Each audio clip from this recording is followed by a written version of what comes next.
You know those romantic comedies where the broken-hearted main character realizes right at the end of the movie that their true love has been their best friend all along. Sounds cute, right? But is it realistic? That depends.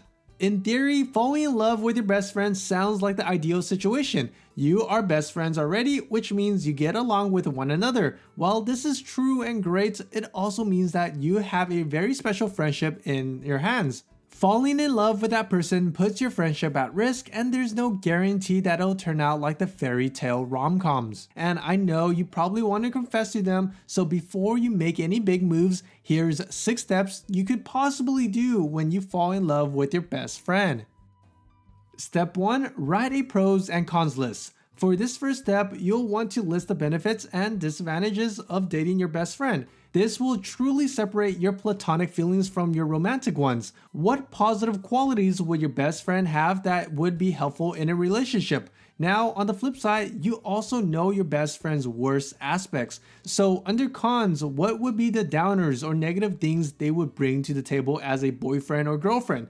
Nobody's perfect, so don't sugarcoat this list, and don't just use examples of when you two are hanging as homies. Context changes meaning and environment changes reactions. Just because someone is a fun friend doesn't mean they would be a fun romantic partner, you know?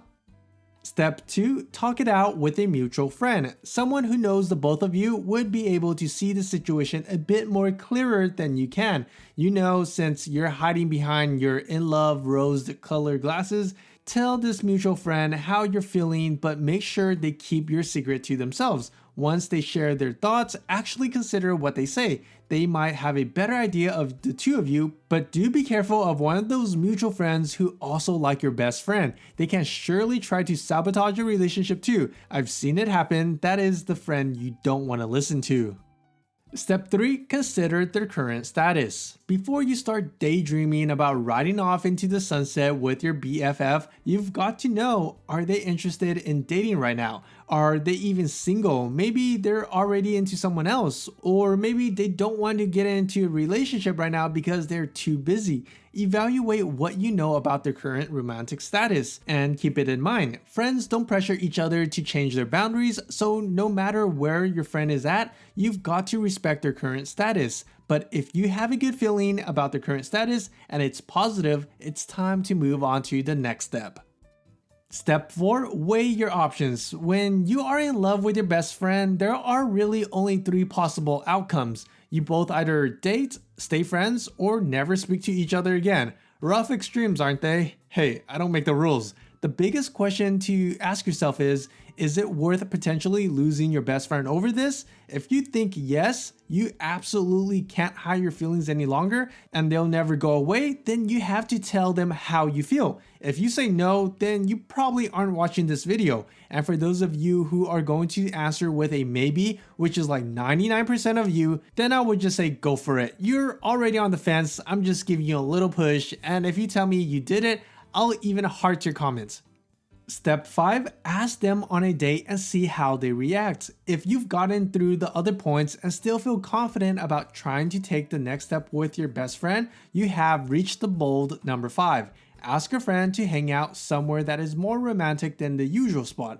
If you want to be more blunt, say it's a date. At the end of your conversation, tell them to dress up or not, whatever floats your boat. If they are still oblivious, amp up your flirting until they are 100% clear on what you mean. Then you need to be a private eye and really gauge their reaction. Do they seem excited about the idea, confused? Maybe they are totally weirded out.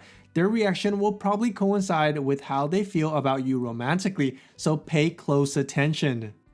Step 6. Tell them. If you receive a positive response from them in step 5, or that is if you've gone through the last 5 steps, thought it through, and decided with all your heart that you must share your feelings with your best friend, now is the time. You can do this in whichever way feels right, but I always recommend a face-to-face confession if you're up for it. This will allow you to be as real and honest as it can be, and it doesn't leave you waiting hours on your phone for a response. Be straight up about how you're feeling and ask your best friend for their honest reply. And who knows where this could go? Maybe have a generation of mini you running around. Overall, falling in love with your best friend can be a pretty confusing scenario. It takes a lot of thought to decide on your next step. Whichever you decide to do or not do, remember that you have a very special person in your life. I mean, they're not only your best friend, but they're also a potential romance in your eyes too. You're lucky to have found such a person, so make sure not to take them for granted. But if you're going to take action, let me know down below. I promise not to tell anyone if you get rejected. Anyway, if you like this video, feel free to give it a like and maybe consider subscribing for more weekly upload. And as always, thanks for watching.